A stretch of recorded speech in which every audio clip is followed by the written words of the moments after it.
Okay, take a look at these sweet little girls. This is Cassie, Taryn, and Marissa. And these are their parents, Robin and Monty. Looks like a happy group, doesn't it? But there is one family member here who claims they are being treated like the outcast of the family. In fact, Marissa says she has always felt like an outcast, even though her parents say their youngest daughter was spoiled from the day they brought her home. When Marissa was about 6 months old, she came here to live with my husband and I. My oldest sister was incarcerated and she could not care for Marissa. Marissa was welcomed into our family and we treated her just like the other three. She was the cutest thing growing up. We were extremely close. We had pizza nights, movie nights. She was our sister. She grew up in a very loving home. We're a very good family. We taught respect, say please, say thank you, respect your elders. We gave her a wonderful life and everything that she could possibly have wanted. She had her own room. There was a pool in our backyard. I spoiled Marissa. I was trying to compensate for her not having her biological mother. My heart hurt for her. Marissa, she always did very well in school. Marissa was very smart. In the 8th grade, she was inducted into the Junior National Honor Society. We were so proud of her. Well, as it stands today, Robin and Monte have not seen or spoken to Marissa in about 3 years. She went from a sweet little girl to a teen in trouble. Marissa went from this bubbly little girl to this rebellious teenager. Most everything was a fight with Marissa. She would tell me, "You're not my real mother. I do demand respect. I'm your mom, I'm raising you, you need to respect me." She started getting into drinking and smoking and a little bit of drugs and hanging out with boys a lot, sneaking out of the house. She went from a straight A student to failing just about every class. I'm not really sure what triggered her to spiral out of control. We would punish Marissa. She was basically grounded. I would take her cell phone and there would be pictures of her half naked. One time, there was a knock at the door. It was a police officer. Bring her home. The cops found Marissa and a boy having sex. It got to the point where we couldn't trust her at all. Marissa turned this whole house upside down. It was overwhelming. My parents never dealt with anything like this before. Marissa became this monster I just couldn't control. She never finished high school and she dropped out. My husband and I both told her, you need to follow the rules. If you don't like it, you can leave. Well, Robin and Monty said she left, and she left all right. And what she walked into was way worse than any parent could imagine. I found out that Marissa was putting ads as an escort. She has nowhere to go now. She is prostituting herself now in order to be able to survive. A friend sent me one of her online ads. And when I read the ad, I thought I was going to get sick. I couldn't believe it. I thought she was a full-time manager at a fast food place. I couldn't believe what I was seeing. When I feel about my little baby escorting, it's very hard for me to accept. When I found out, I was angry. I didn't want anything to do with her. I felt sick to my stomach. Through Facebook Messenger, she wrote to me, "I think about you every day," and I didn't respond. Marissa's behavior has been devastating. I'm absolutely embarrassed to call Marissa my sister. I really miss my little sister. I miss her a lot. As Marissa's mom, this is my worst nightmare. I'm afraid I don't want to bury her. This is my kid. I don't know how to fix it. That's why I'm here. Well, Cassie, I can tell before we even start, this is difficult for you. Yes. Tell me why. A lot of emotions. It's very embarrassing. It's very hard. I feel sorry for her. It's caused a lot of pain to me, to my family. Is she a victim here, or have you guys abandoned her when she hit a rough spot in her life? Or is it more than a rough spot in her life? It's more than a rough spot in her life. I don't believe she's a victim. Because she says she's a victim. I mean, you listen to her. I did. And I'm listening to her on tape. She's saying, you know, come on. I mean, it's like everybody bailed on me here. I clearly didn't make the best choices, but everybody just quit on me. And it's kind of like, look at this family. What one thing is not like the others? And it's her. She's saying, they're not my real parents, and I was treated differently. But you say, yes, you were. You were treated differently because they say you spoiled her. That you gave her more than you gave them, that you treated her special, that you kind of overcompensated for her even. I overcompensated. I felt a little bad for her, and financially, Monty and I could do a little bit more at that point, but not to the point where she would be doing these types of things. What bugs you most about what she's doing? What's the most self-destructive thing she's doing right now? Escorting. She's going to kill herself. That's what I believe. I think the end result, if she continues her lifestyle, is she's going to die. You think you're gonna get a call? Yes. She's gonna find her dead. How will she die? Will it be drugs? Somebody's gonna kill her? What's gonna happen? Any of those things, honestly. And you guys are humiliated by this whole thing, right? Yeah, this was very hard to make the choice to come on here. Why do it? Why, if you're so embarrassed by her, why are you on national television putting it out there? I'm not embarrassed by her. I'm embarrassed by the choices that she's made. I'm embarrassed that she was given everything. She was given tools. She was given a loving family. And she's chose to make these types of choices and to lead this type of life when she didn't have to. She didn't have to leave the house. She didn't have to go and escort. She didn't have to go and do these things with boys and steal, and she didn't have to do any of those things. We were loving and supportive. We were positive role models for her. Yeah. She chose to, and because of my love for her, I'm here. Marissa's biracial. Marissa's biological mother is white, and Marissa's biological father is black. As she got older, Marissa was very self-conscious. Marissa felt like at times that she didn't fit in. She felt that the blacks didn't accept her as being black, being white, that race didn't accept her. As far as her being a mixed race, I just loved her, and I would just tell her, who cares what anybody thinks? We all love you. Robin and Monty are here with their daughters, Taryn and Cassie. All four are concerned about their family member, Marissa, who was raised with them in what they say, and I think anybody that would look from the outside in or the inside out, was a very normal and loving home. Marissa admits she turned to a dangerous life of escorting, and her family wants no part of it. I feel like my family just turned their backs on me because it was easier for them.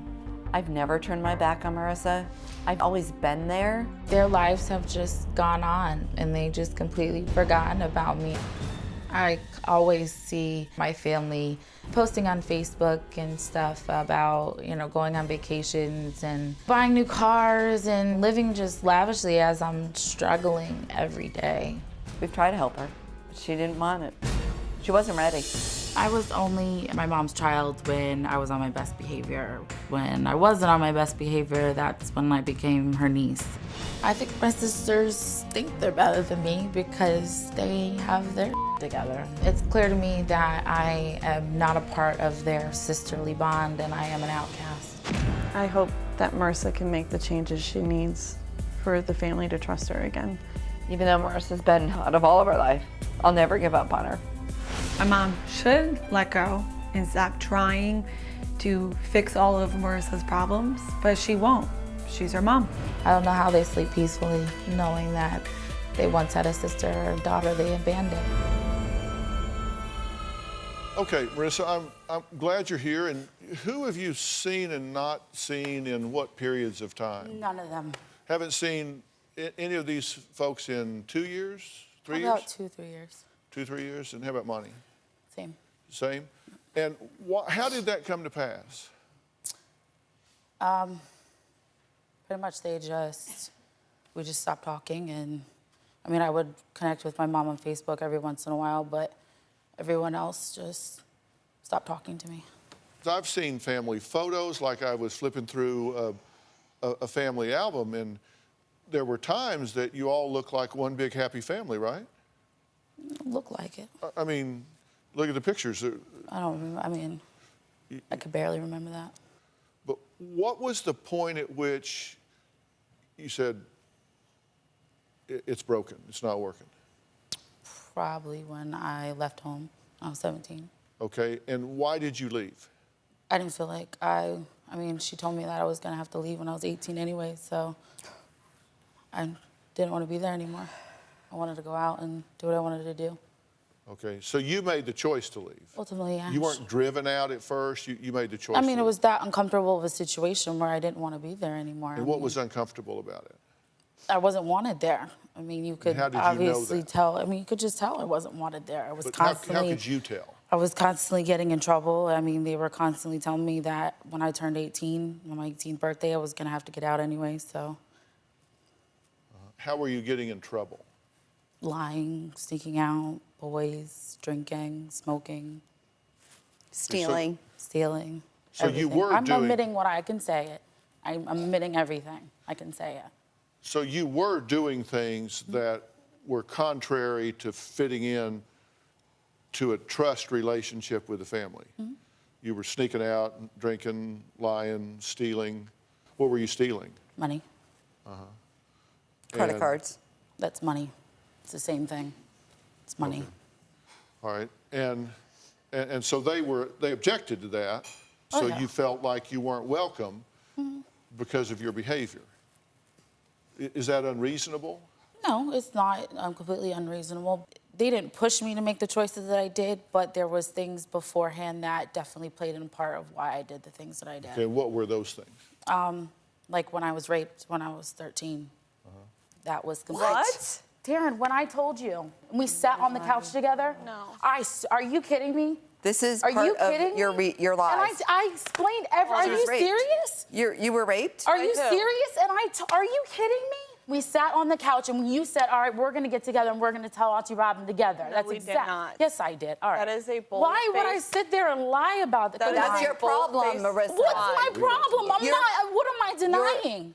Your problem is the lies, and you Okay. believe them. I'm you not. Are you you kidding believe me? them, Marissa. This is what I can't. Can I ask a cannot. question? Why would I lie about something like that? You lie about Okay. everything. All right. All right. Can I'm lying Everything. now. That I would come on the What'd you show wanna say? to come and lie. Do you honestly think if we knew that you were raped at 13, we would not do anything about Darren, it? nothing was done What about did you it. tell them?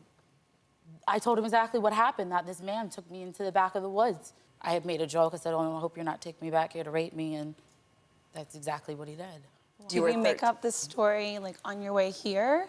Are you or serious? I am serious. Okay, see. This is all. am This is all Mom. of it. No, Okay, I am, I am did she serious. tell you that? So No, why? she did not. I Did was she not. tell you that a man picked her up, gave her a ride on a Yes, I moped, took her did. to the back of the woods and raped her? No. Yes. And what why- did they say when you said that to her? What did she say? It when was you said that. It was that.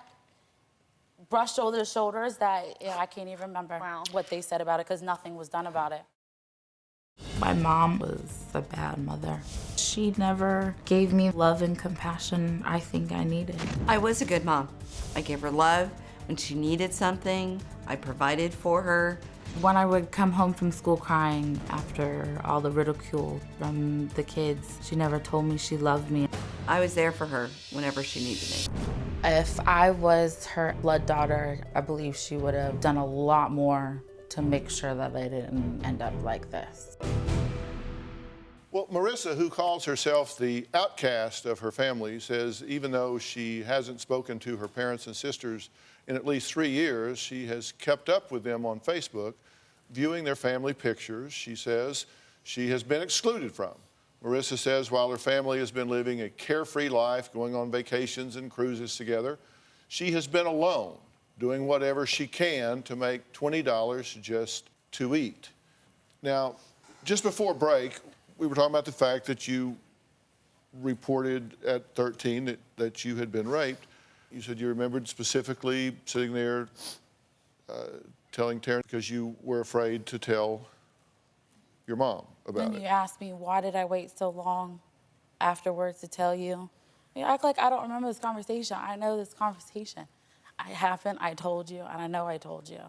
You can sit there and shake your head It's all you want. fabricated. Okay. It has to be. You never. Just like you never put your hands on me, just like you never did anything. Yeah, it's all fabricated. Yeah, but I was just curious. I asked you what she said when you told her, and you said, well, I don't remember, just kind of brushed it off.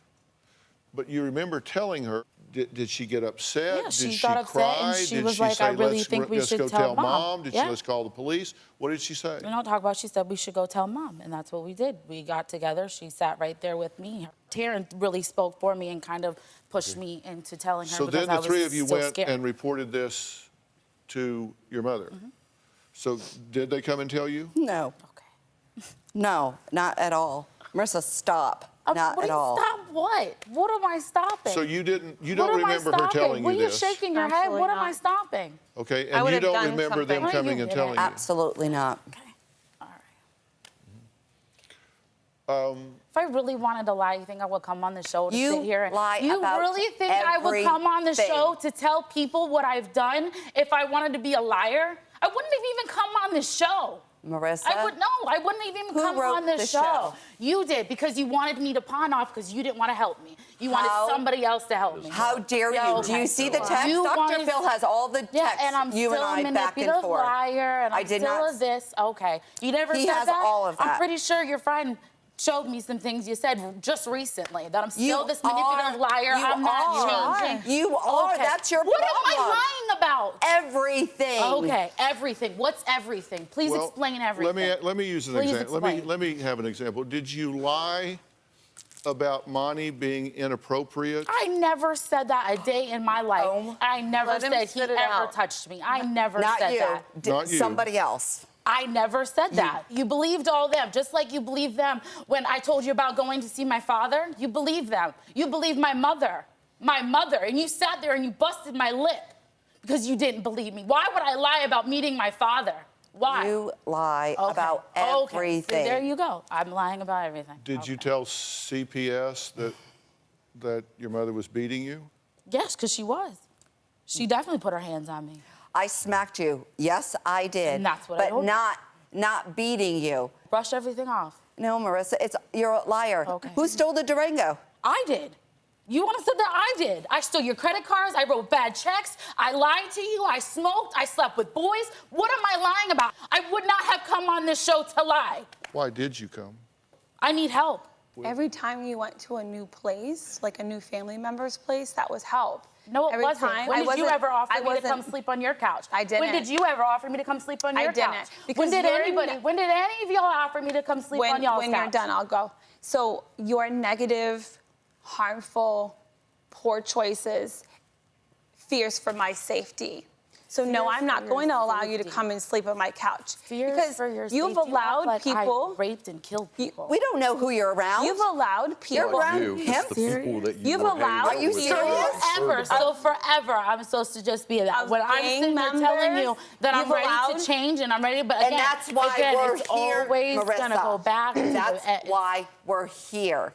That's why Why? I wrote the letter. Why? That's why. Because I love you, I don't. Marissa. You say it, but I don't feel it. Are you serious? I say love you. it, I but want do not nothing feel it. more than for you to be in our life. I That's don't think so. what I want. I do I'm not think telling so. you, that is what I want. That's what these So girls want. We put ourselves on this show. We have everything. not I don't want know you why back in our life. myself on this show. To get you help. Marissa, we dropped everything to come on this show And do you our guys best act to like find you're out doing why. the biggest thing in the world. I'm coming on the show and admitting all my You problems. have nothing to lose, honey. What do you mean You I have no nothing to job. lose? You have no Okay. friends. I have you don't nothing have to a lose. career. Like you don't have no things friends. to Well, I'm lose. starting to get my feelings hurt. I'm sorry, Dr. Phil. I know. Everybody's it's an talking argument. about like, well, I did the worst thing in the world. I came on this show. Like, I mean, look what sacrifice I made for you. I've gone to hell for you. I'm on the Dr. Phil show. I come here every day. I kind of like it. My mom is a little bit racist. On several different occasions, she called me a couple different racial slurs. She would say, "You're my slave," and then she would just kind of make light of the situation afterwards, like it was a joke. When I was a kid, I sagged my pants and she would tell me to pull my pants up. I'm not a you're not ghetto. We don't do that in this family. I feel like she has her judgments against black people. Well, that was Marissa talking about the racial slurs. She says the woman she calls mom, That was a lie too. who right? is biologically her Aunt Robin, has called her in the past. Now, you say, yeah, I lied and stole and cheated and betrayed and did all these things. But you say it with bitterness and anger. I hear absolutely no remorse I've been in very your voice remorseful at for all. it. I know the choices that I made, and I made them. You're a smart person, right? I mean, you had a 4.0, you were in National Honor Society. I mean, seriously. But the thing is that's what makes me angry, because even then, I was still getting joked for my weight. I was still constantly getting yelled at. What was I doing when I was a kid? What was so bad before I was drinking, before I was smoking, what was the fat? You're fat this, you're fat that, barking at me, just shut your mouth. What was the constant fat jokes for? What was the constant calling me names for when I didn't even do it? What was I doing? Calling you names. What names? You didn't call me a fat bitch every time. You didn't call me that. Did we go to Weight Watchers Did you together? ever take me to see my black family? Did you ever take me to see my black side of my family ever? As many times we went up to Massachusetts. Do you Did even know ever who they are? I did don't meet know. them. I did meet them. Did they come to Mom's every summer? Think about that. Your black from, family. What black from one family? store. What do you mean, what black Well, I family? mean, I do have a father, and I believe he is black. Okay. He's incarcerated. Okay, but there's still his family. My grandmother, my cousins, my aunts, my uncles on their side, any of them. To the negativity. How do you know that's negative? Are you serious? Negative of what?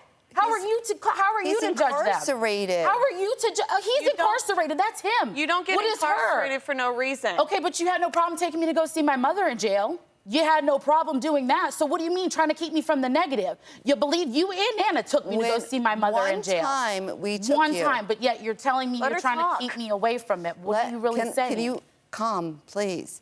One time, you're absolutely right. That is my sister. I know my sister. I don't know who your father is. So you take that away from me? I don't take that away from you. You did take that but away I'm not from me. subjecting myself to that. No one said you had to. You could have You just said easily, that. You could have easily let me go on and meet my grandparents or meet my other side of the family, meet some kind of black culture. You've never in my life. indicated any. Excuse me, can Never. I? Excuse me. Okay. Excuse me. What do you want? Do you want us? I'm sorry. I want to be Sorry. accepted in the family. I mean, you sit there and say, yeah, we accepted you, but there's just numerous of times when I can sit there and remember saying, let me just get the sisters together, and then you'd let me come in. It was always me on the outside of everything. But then when we were at home, I was your sister, but when we go in public, you introduced me as your niece. When I was in front of y'all, I was your daughter, but then when you introduced me to people, I was your niece, and you had to go in and explain the whole story that went along with it. I don't want that. I want somebody that's going to be there no matter what. I'm not sitting here saying I want to come live on your couch and for you to take care of me and give me bukus of money. But I'm saying you should have just, I don't know, sent me to a rehab, just made me go to a rehab center, do something. Do something. You spent all this money to go on vacations and do this as I'm sitting in a crappy ass hotel just getting bit up by bed bugs and having this man and this man and this man. Again, I'm not blaming you for the choices of what I did, but I had nowhere to go. Again, you haven't talked to me. You sit there and say I'm this manipulative liar, but you haven't sat here and talked to me in 3 years. You see what I'm doing, but again, what do I do? What can I do? I'm sitting on the street. I have no other choice. Talking about get a full-time, do this on your own, but it's not that easy. If someone was to do this for you and just completely just say, do it yourself, figure it out yourself. What do you do? I'm very smart. I love working. I love going to work.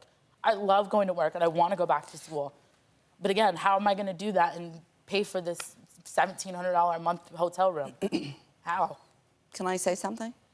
I just found out what you were doing. No, you didn't. You've known from almost 3 years ago.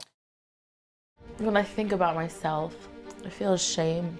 I feel like I shamed family. I feel like I let myself down. I feel like I gave up on myself. I want to stop looking at myself in disgust. I want to stop looking in the mirror and crying. Day after day, and I was the only person to talk to you, the only one. How dare you? No matter what I've done, how dare you? And I sat there, and I still was on your side, and I still never turned my back on you. I didn't ask for anything from you. You couldn't even respond. Nothing. Nothing. This has continued through the break, and we're back now. Marissa did have a question. She said, am I fixable and worth helping, or am I a lost cause? And I took that as a pretty legitimate question on your part, because I think people realize that we all feel like at times we get to a point where we say, you know, it's too late. Look, I'm the incurable optimist. I'm absolutely the incurable optimist. I just think that it's never too late. I think you can always make a choice to turn things around. But I also am a realist. Life has momentum. And when you've got momentum in your life like you do, because I mean, we don't need to dress this up, you're hooking. And you're turning tricks every day, right? 15, 20 guys a day? That's a horrible, horrible existence for you. My heart breaks for you that you're devaluing yourself that way. Particularly when I know how capable you are and how smart you are. And I also know, despite the fact that you have trouble seeing and receiving it right now, how loved you are. These people love you. And I know you can't receive that right now, but even Monty, he loves you. Your sisters here love you. Your mother loves you. And the idea of you out devaluing and disrespecting yourself in that way every day and anesthetizing yourself with drugs or alcohol to get through it is a vicious circle, right? I mean, you got to stay high to do it, and you got to do it to stay high. So I realize there's momentum here, and it takes a lot to change that. These people have a right to be upset with you. You have violated their trust. You have betrayed their investment in you. You have betrayed their loyalty. You have a right to be upset with them. They are not perfect people. And when you began to get to those teenage years and you started to rebel, they didn't know how, they didn't deal with that perfectly. No question about it. They didn't know what to do with that. They did not deal with that perfectly. And so you guys brought out the worst in each other. And then so you go off by yourself and you go like, you know, I'm over here just rebelling, so they need to come out here and make me quit. And they just didn't come. There's a lot of damage here. And trust has to be earned. You've got some really bad momentum, and they're quite right. Who knows who you have in your life right now? I would not put you on my couch because I wouldn't know who you would pick up the phone and say, hey, come over, look at where I'm crashing now. I'd get up in the morning and go down there and look like the bar scene from Star Wars. Hell, I wouldn't know who might be in there, this guy, this girl, this guy, who knows? I think that this family is broken.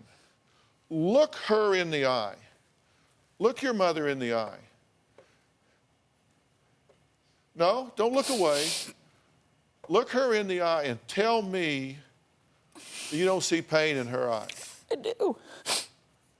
This is not the look of a woman that doesn't care about you.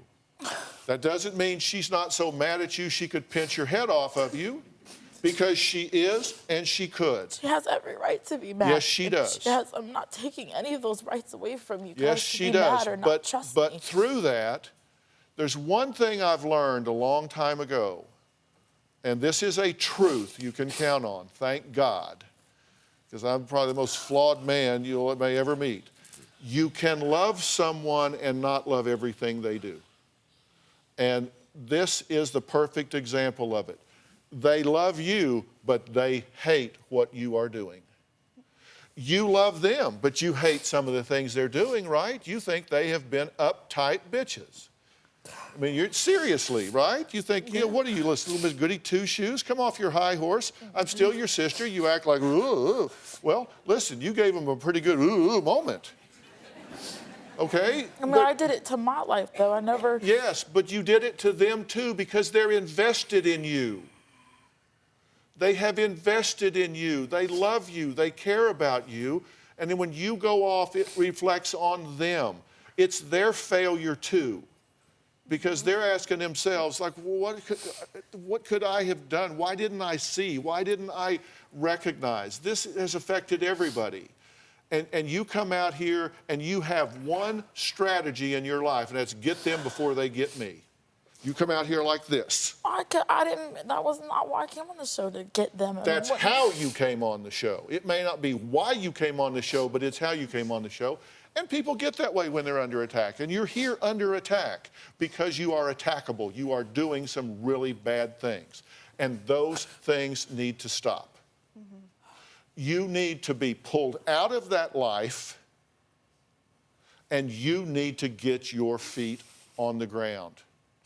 You need help at so many different levels, and believe you me, it is above their pay grade. Yeah. It is above their pay grade. There are mental, emotional, social, and lifestyle issues with you. You need a restart and a relaunch. And to do that, you got to get out of your environment, and I am willing to help you do that. Okay, I'm willing to help you do that. I'm willing to pull you out of that world and get you where you need to be to get your feet on the ground. Okay? And I'm not sure yet what that needs to be. I'm not sure whether you need to be in rehab. I'm not sure whether you need to be in some type of inpatient program to get you reacclimated. I don't know. I need to have you carefully and thoroughly evaluated. And then you know what I'm willing to do? I'm willing to use all of my resources. And the good thing about being Dr. Phil on the air for 13 years with the #1 show in television is you do have lots of resources, because I've made all these partnerships all throughout the world with the top resources in the world that I can bring to bear for you. And are you worth it? Well, all I can tell you is I am willing to use my best resources on you. I'm going to get you the resources that you need. And I'm going to tell you what it's going to start with. I'm yanking you out of your world. Oh, I'm cutting all ties. You're not going to say goodbye. I'll call you. Nothing. You're going to unplug from the internet. You're coming off of all of your websites. I'm going to take your cell phone and stomp it into a million pieces and get you a new one with a number nobody has. You're going offline. You're coming out of that environment. We're doing a restart, girl. But you see, it took it. And the launch. Obviously, I want it. My dad taught me never miss a good chance to shut the hell up. Okay? This is one of those. Your launch pad is right here with these people and me and my team. Will you just say, I will do what you tell me to do? I'll do what you tell me to do. Yes, thank you. Thank you. Thank you, Marissa. I will do what you tell me to do. Thank you. Thank you. All right, fair enough? Yes. We'll do this.